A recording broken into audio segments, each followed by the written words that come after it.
It's a Fun Away Daily. Adam Collins and Bharat Sundaresan here with you. Night 3, Adelaide Oval, Australia in a strong position to wrap this up easily inside 4 days after a really eventful final session, which Bharat's going to tell you about in 30 seconds.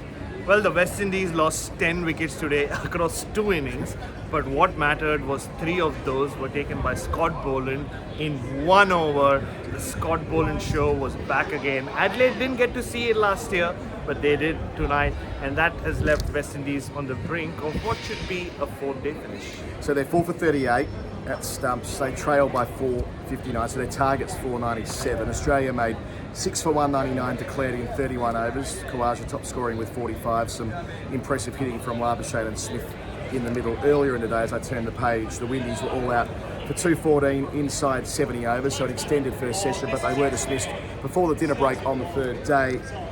It was Lyon with the ball, 3 for 57 the first time around. Picked up a couple today. He's got 449 in Test cricket now.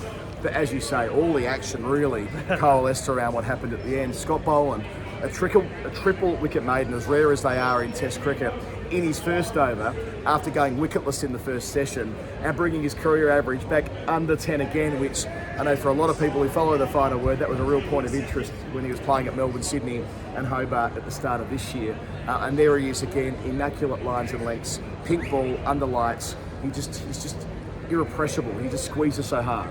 Yeah, and you know, he goes wicketless over all those overs in the first innings. How many balls does he need to take a wicket? 1. and you know, it only happened because Michael Neser was given the new ball in this innings, unlike in the first innings, Boland got the new ball. And Michael Neser bowled 2 overs, and then I think he felt a niggle, he felt some pain in his leg, and that's the only reason the third over from that end went to Scott Boland, and he just went bang, bang, bang, and that leaves his bowling average at the end of day 3 bang on 10. Oh, bang on 10 is You know what that means? There's a wicket coming. The first ball he bowls tomorrow. Yeah, I was saying on comms that Charles Marriott 8.72 was the other number we were looking at last year, which he was routinely going under, and I wouldn't be surprised if he does it again tomorrow because he was unlucky the first time around. But sort of stepping back from it, we've had a chance to talk about this already on radio, but it's worth doing it again here. It really is one of the great Australian stories. I mean, Boland wouldn't have had realistic expectations of playing Test cricket for Australia a couple of years ago. And that's no reflection on him. It's an emblem of how strong the pace attack and the big 3 have been since really coming together when Cummins completed the attack in mid-2017. From that point forward, when they've had to draw down on other resources, they've gone younger. I mean, sure, they went to Neser last year, but jumping Joe Richardson has been the guy they've been trying to bring through. But last year when Richardson took 5 here, won the Test match, had a nickel, pulled up lame, Boland gets his chance. And that's only because Hazelwood was out in the previous match as well through his side strain. So it's been a combination of factors that got him his chance at Boxing Day, 6 for 7, all the rest of it.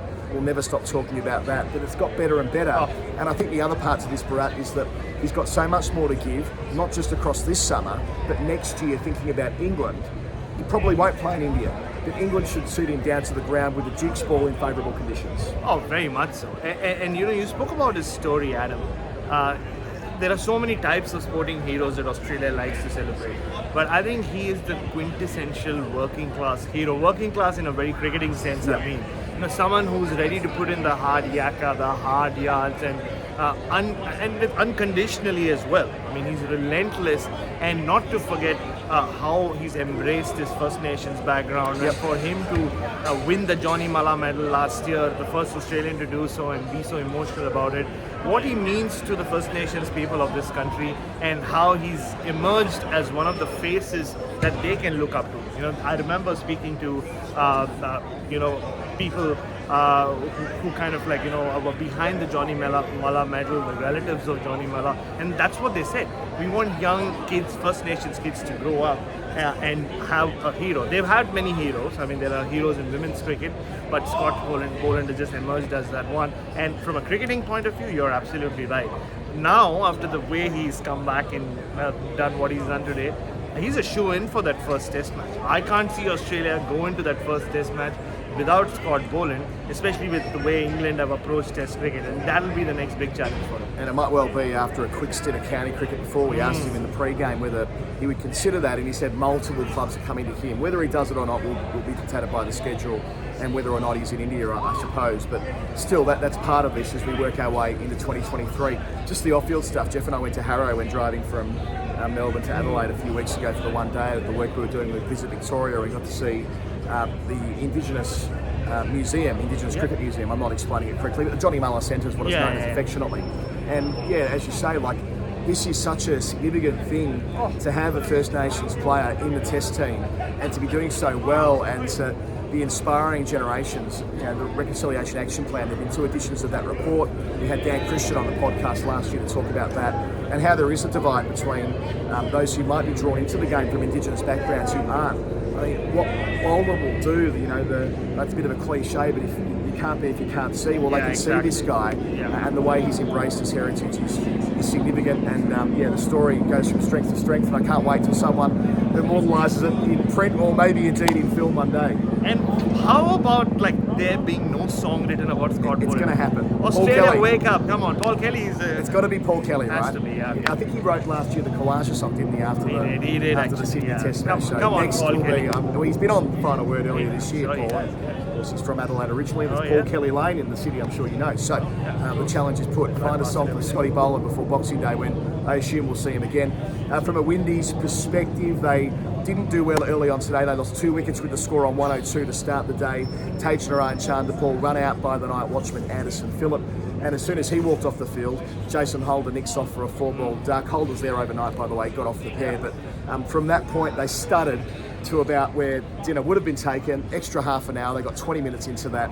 Phillip finishing with his highest professional score of 43 before they were bowled out. But it felt like today was when, I mean, the wheels didn't fall off completely, but they threatened to when they were 4 for 21 or whatever it was. I thought they could be 8 down, extra half an hour, all out for 60 the way that it's going. And they've hung in there. They batted for 98 and a half overs in the first innings in Perth, 110 overs in the second, but they've been, put it this way, a lot harder held in tougher conditions here in Adelaide.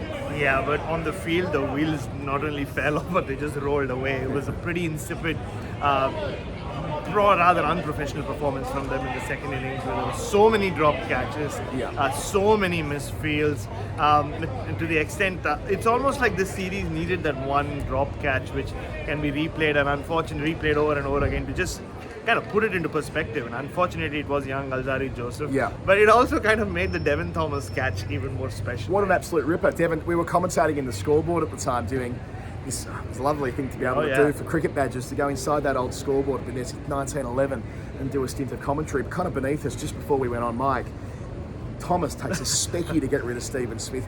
And we spoke of him last night in the Hall of Fame, but what a weird and wonderful debut he's having, and he's still there overnight. He is, and like just the celebration, like he takes the catch, because this happens only a few overs after that whole Alzari Joseph drop catch had happened. And he takes the catch, he's on his knees, like you said, he's punching kind of like punching the air, and then he takes a few steps, turns around, takes his cap off to the hill, but then this is around, well past 7 p.m. and like, it's you know, drinking spirit, time, so well past drinking, well past drinking time on the hill there under the scorecard. But that was really the only highlight of the day for the West Indies. Like I said earlier, they lost 6 wickets in the first innings, 2 run-outs, the Tej Narayan Chanderpaul one you spoke about, Anderson Phillip, who I thought was really looking good. He looked, I said on commentary, for a brief period it looked like he was Desmond Haynes. He'd come out batting like Desmond Haynes. He was hitting boundaries, strong defense, but he gets run out. And that's how their first innings is. I mean, they just capitulate post that. And then the Scott Boland show happens. And yeah, I mean, 2 days left. We did feel for a while that Test match could be over tonight, but Holder and Devon Thomas have held them off. Just before that, there was David Warner, who was out for 28. An opening stand of 77 with Khawaja, but Khawaja was doing more of the heavy lifting through that. And Warner looked scratchy to begin, then a little bit better before he was eventually dismissed off an inside edge. Roston Chase getting 2 wickets in the space of 3 balls, removing Khawaja for 45 as well. But for Warner, it's another poor series, really. His top score was 48 in the second dig at Perth when they were racking up declaration runs. Look, it's going to be an even harder task against South Africa next week with their exceptional pace attack, and then he'll go to India where it'll get no easier on turning tracks. I'm sure they'll produce 4 turning tracks. Try that again. I'm sure they'll produce 4 turning tracks. Why wouldn't they? Then off to England, where of course he struggled against the moving ball 3 years ago. So I know that he wants to make it to the finish line after England. He'll play his 100th Test match at Boxing Day, or on Boxing Day, against South Africa at the MCG.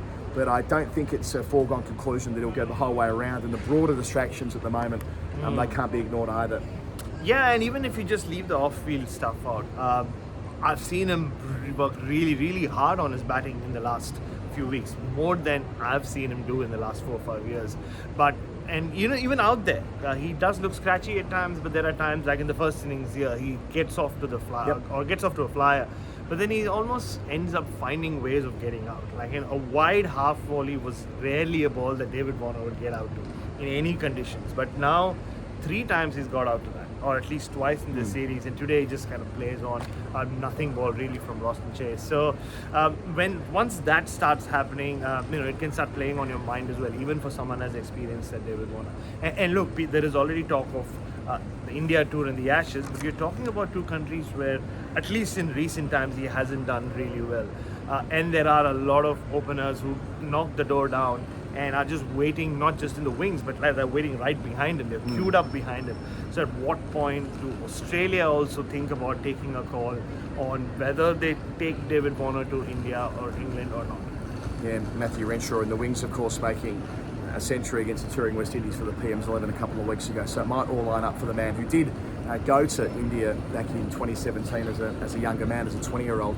Brett, let's move on to the Final Word Hall of Fame, thanks to Woodstock Cricket. Woodstockcricket.co.uk. We just had Josh De Silva at the press conference, a proud representative of the Woodstock company, the only Test player we got, and he will be, I'm sure, out there tomorrow using that blade. Woodstockcricket.co.uk. TFW20 is the code. Get yourself a cricket bat before Christmas. What took your eye today for our final word moment of the day? Yeah, I shouldn't have used up Devon Thomas for earlier. You can do it again. No, I could, but if every Hall of Fame needs to go to Scotty Boland. Feels that way, doesn't it? Yeah, I know. Look, like I said earlier, Adelaide didn't get to see Scotty Boland. And the way the crowd just embraces him. Like, we saw it in Melbourne, we saw it in Sydney. I remember in Hobart, even before he got a ball in his hand, everywhere he went, there was a Scott Boland corner. And today as well, we saw they were just cheering for him. And he's one of those guys, right? He doesn't say much. He just quietly turns around. There was no waving. He just quietly went and signed a few autographs for the kids.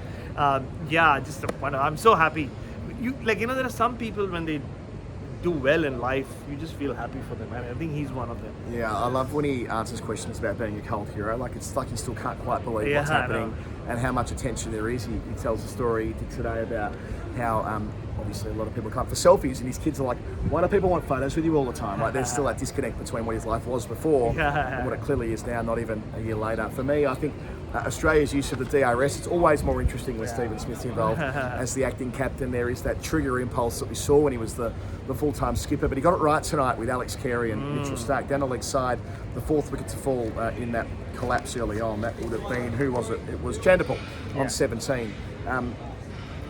Carey didn't really appeal too vociferously, nor did Starc, but upon inside the 15 seconds, Smith gave them time to nut it out. He's like, now, had he thought about it? Do you think it's out? Do you think it's out? Okay, if you agree, then we're in. Yeah, exactly. A lot better than the way it used to be with Smith, which was like, I want it to be out there for tea. Yeah. That seems to have... And what about the tea? It's almost like he does that. Like, he doesn't do this. Have you noticed, you're meant to do an actual tea. Yeah, I mean, it's almost like he's using crocodile hands to... Going to Jardine. Yeah, exactly. He does that. It's strange. But, yeah, I mean, he just went like it to Alex Carey and Mitchell Starc. Once he got the like it from both, he just went with it. Well, there was one today, though, where Nathan Lyon didn't like it as the bowler. They went upstairs for a caught behind, and Lyon basically stood there in the double teapot. Like, what are you guys doing? And he just dropped the ball. Yeah, he dropped the ball. He's like, what are you doing? I told you didn't hit it. Why are you reviewing for smudge it? Anyway, all the fun of the fair. That's it for the Final Word Daily. Thanks to woodstockcricket.co.uk. TFW20 is the code.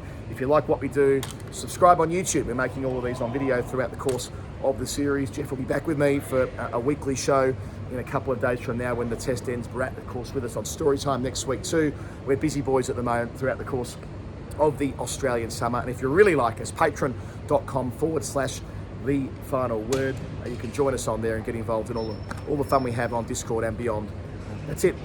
It'll be all over tomorrow. Good night from Adelaide.